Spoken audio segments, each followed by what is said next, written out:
Cricket ஃபேன்ஸுக்கு வணக்கம். CSK ஃபேன்ஸே நிறைய பேர் கேட்டிருந்த ஒரு விஷயம் என்ன அப்படின்னா, நட்சத்திர வீரர்களான 2 பேர் அணிக்கு தேவைதானா அப்படிங்கிற ஒரு சுச்சுவேஷன் வந்துருச்சு. ஸோ போன தடவை ரீடைன் பண்ணும்போது இவரைத்தான் முதல்ல ரீடைன் பண்ணாங்க. ஆனா இந்த தடவை பட்ஜெட் கம்மியா கிடைச்சா போதும், ரீடைன் பண்ணி தொலைச்சராதீங்கடா அப்படின்னு கேட்கற அளவுக்கு ஆயிப்போச்சு. ஸோ அந்த குரூசியலான பிளேயர் யாரு, அது போக போனஸா இருக்கக்கூடிய இன்னொரு பிளேயர் யாரு, இவங்க எல்லாருமே மும்பை இந்தியன்ஸ், ஆர்சிபி மாதிரியான பிரான்ச்சைஸுக்கு விளையாடுறதுக்கு சான்ஸ் இருக்கா அப்படிங்கிற கம்ப்ளீட் டீடைல பார்க்கலாம். அதுக்கு முன்னாடி ஃபர்ஸ்ட் டைம் சேனலுக்கு வரீங்கன்னா மறக்காம சப்ஸ்கிரைப் பண்ணி சப்போர்ட் பண்ணுங்க. அப்பதான் அப்டேட் எல்லாமே வந்து சேரும். சரி வாங்க வீடியோக்குள்ள போலாம். இந்த வகையில சிஎஸ்கே பொறுத்த வரைக்கும் நல்ல ஒரு கோர் டீம் வச்சிருந்தாங்கன்னு சொல்லி ஆகணும். சோ அந்த ஒரு டீம்ல ஏகப்பட்ட ஆல்ரவுண்டர்ஸ் இருந்தாங்க. அது மட்டும் இல்லாம ஒரு சில பவுலர்ஸோட டீமுடைய பேட்டிங் டெப்த் அப்படிங்கிறது 8-9 வரைக்கும் இருந்துச்சு. இன்னைக்கு நேத்து கிடையாதுங்க. இந்த இம்பாக்ட் பிளேயர் ரூல் எல்லாம் வரக்கு முன்னாடியே அவங்களுடைய பேட்டிங் டெப்த் எக்ஸ்ட்ரானரியா இருந்துச்சு. அதுக்கு 2 பேர் உதாரணம் சொல்லணும் அப்படின்னா, ஒரு சார்துல் தாக்கூர் அண்ட் தீபக் சகர் 2 பேருமே கேமியோ ஆடுற அளவுக்கு ஒரு கெபாசிட்டி இருக்கக்கூடிய ஆள். அண்ட் தீபக் சகரை பொறுத்த வரைக்கும் ஒரு 50 எல்லாம் அடிச்சிருக்காரு இன்டர்நேஷனல் மேட்ச்ல. நம்ம பார்த்திருக்கோம். பயங்கரமா ஆடி வின் எல்லாம் பண்ணி கொடுத்திருக்காரு. ஆல்மோஸ்ட் வின்னிங் ஸ்டேஜ் வரை கொண்டு போய் கொடுத்து சோ அவர் வந்துட்டு ஒரு 60 சம்திங் என்னமோ அடிச்சிருப்பாரு. சோ அன்பார்ச்சுனேட்லி நம்ம வின் பண்ண முடியாத சிச்சுவேஷன் எல்லாம் கூட வந்திருக்கு. சோ அந்த மாதிரியான ஒரு பிளேயர். அண்ட் சார்துல பொறுத்த வரைக்கும் சொல்லணும்னு அவசியமே கிடையாது. கேகேஆர்ல 50 எல்லாம் அடிச்சாரு. At the same time basically அவர் ஒரு ஆல்ரவுண்டர் தான்ங்கிற விஷயம் நம்ம எல்லாருக்குமே தெரியும். சோ இந்த மாதிரி ஒரு பேட்டிங் டெப்த் இவ்வளவு தூரம் இருக்கிற காரணம் சார்துல் அண்ட் நம்மளுடைய தீபக் சகர் தான். தீபக் சகரை பொறுத்த வரைக்கும் கிட்டத்தட்ட 2016-17 அப்ப இருந்து இப்ப வரைக்கும் சிஎஸ்கே ஓட தான் டிராவல் பண்ணிட்டு இருக்காரு. 2016-17 அப்படின்னு சொல்லும்போது நான் ஸ்டீஃபன் பிளமிங் சொல்றேன். ஏன்னா அப்பவே ஆர்பிஎஸ்ல பார்த்து ஒரு one of the best finder சொல்லி ஆகணும். தீபக் சகர் உண்மையாலுமே அவங்ககிட்ட ஸ்கில் இருக்கு அப்படிங்கிற மாதிரி கண்டுபிடிச்சாங்க. சார்துல் தாக்கூரும் அப்ப அங்கதான் இருந்தாரு 2017 அந்த மாதிரி டைம்ல. சோ அப்ப இருந்து டிராவல் பண்ணிட்டு இருக்காங்க பிளமிங்கோட. சோ 2018 ஐபிஎல் வந்ததுக்கு அப்புறம் எக்ஸ்ட்ரானரியான ஒரு பெர்ஃபார்மன்ஸுங்க. தோனி பயங்கரமா போய் அட்வைஸ் எல்லாம் பண்ணுவாரு. ஒரு சில மேட்ச் பஞ்சாப் கூட ஜெயிக்க வேண்டிய மேட்ச்ல போய் திட்டுவாரு. என்னடா பண்ணிட்டு இருக்க, நீ நல்லா போட்டு இருந்த, உனக்கு என்ன ஆச்சு அப்படிங்கிற மாதிரிலாம் பயங்கரமா திட்டி எல்லாம் விடுவாரு. சோ அது மட்டும் இல்லாம தோனிக்கும் அவருக்கும் உள்ள பாண்டிங் அப்படின்னு சொல்லிட்டு நிறைய சொல்லிட்டு போயிட்டே இருக்கலாம். சோ அந்த மாதிரியான ஒரு பிளேயர் தான் தீபக் சகர்.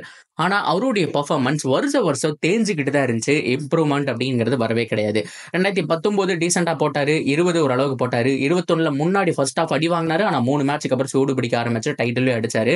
ஆனா அதுக்கப்புறம் பார்த்தோம் அப்படின்னா ஒவ்வொரு தடவையும் பார்த்தோம்னா ரொம்ப போரான ஒரு பெர்ஃபார்மன்ஸ் தான். நடுவுல அவருடைய மேரேஜ் நடந்தது, ப்ரொபோசல் கூட பார்த்தோம் அப்படின்னா சிஎஸ்கே மேட்ச்ல தான் பண்ணாரு அப்படிங்கிற விஷயம் எல்லாம் தெரியும். சோ அந்த அளவுக்கு பாண்டிங் இருக்கு. ஆனா இந்த வருஷம் ரொம்ப ரொம்ப ரொம்ப ரொம்ப போரான பெர்ஃபார்மன்ஸ் அண்ட் இன்ஜுரி கான்சர்ன் ஜாஸ்தி ஆயிடுச்சு.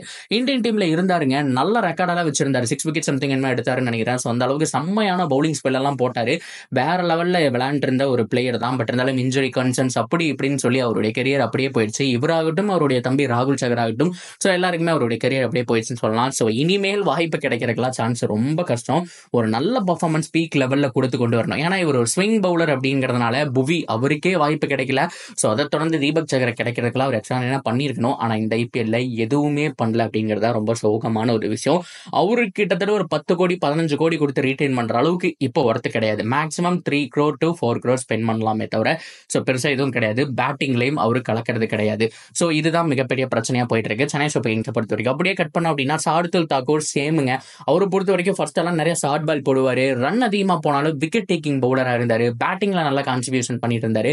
2019 ஃபைனல் நம்மளால மறக்கவே முடியாது. சோ அவர் வந்துட்டு ஆல்மோஸ்ட் அந்த பாலை கொஞ்சம் தட்டி இருக்கலாம்னு யோசிக்கும் போது எல்பிடபிள்யூஐ வந்துட்டு சிஎஸ்கே வந்துட்டு லாஸ் பண்ணுவாங்க. பட் இருந்தாலும் அதுக்கப்புறமும் கம்பேக் கொடுத்தாரு, நிறைய மேட்சஸ் நல்லா ஆனாரு, இந்தியன் டீம்லயும் கான்ட்ரிபியூட் பண்ணாரு, டெஸ்ட் டீம்லயும் இருந்தாரு, எல்லாமே நல்லா தான் போயிட்டு இருந்துச்சு.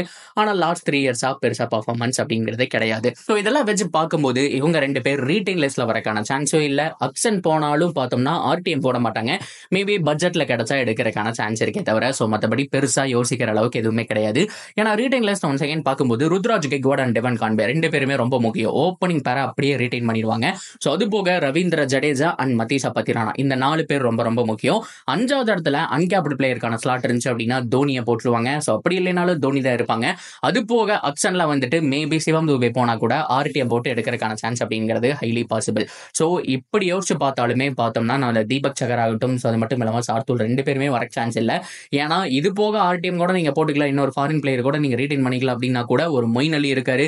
சோ அது போக வந்துட்டு டேரியல் மிச்சர் இருக்காரு, அது போக ரச்சின் ரவீந்திரா இருக்காரு. சோ இவங்களுக்கு ஆர்டிஎம் போடுறக்கே டைம் சரியா இருக்குமே தவிர சோ இவங்க 2 பேரை ஆக்ஷன்ல தான் விட போறாங்க அப்படிங்கறத ரொம்ப குரூசியலான விஷயம்.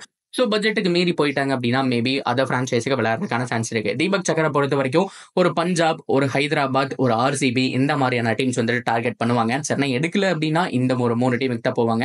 அண்ட் சர்துல் தாக்கூரை பொறுத்த வரைக்கும் எப்படா எங்க டீமுக்கு வருவேன்னு சொல்லி மும்பை இந்தியன்ஸ் காத்துட்டு இருக்காங்க. ஆஸ் யூஸ்வலா அவர் பொறுத்த வரைக்கும் பார்த்தோம் அப்படின்னா ஆல்ரெடி ஒரு மும்பைக்காரர் தான், மும்பை பிளேயர் தான் அப்படிங்கிறதுனால ஸோ நிறைய பழக்கமும் இருக்குங்கிறதுனால ரொம்ப ட்ரை பண்ணியிருக்காங்க. ஸோ இந்த தடவை மும்பை போறக்கான சான்ஸும் ஹைலி பாசிபிள். சிஎஸ்கே எடுக்கலனா. ஸோ சிஎஸ்கே என்ன மாதிரி ஆக்ஷன் டைனமிக்ஸ் மூவ் பண்ண போறாங்க, நீங்க ஆக்ஷன்ல இருந்தீங்க அப்படின்னா இவங்க 2 பேர்ல யார் எடுப்பீங்க, 2 பேரையுமே எடுப்பீங்களா, உங்களுக்கு யாரை பிடிக்கும் அப்படிங்கறது எல்லாத்தையும் தாராளமா கமெண்ட்ல சொல்லுங்க. தொடர்ந்து அப்டேட்டுக்கு சேனலோட இணைஞ்சிருங்க, மறக்காம சப்ஸ்கிரைப் பண்ணி சப்போர்ட் பண்ணுங்க.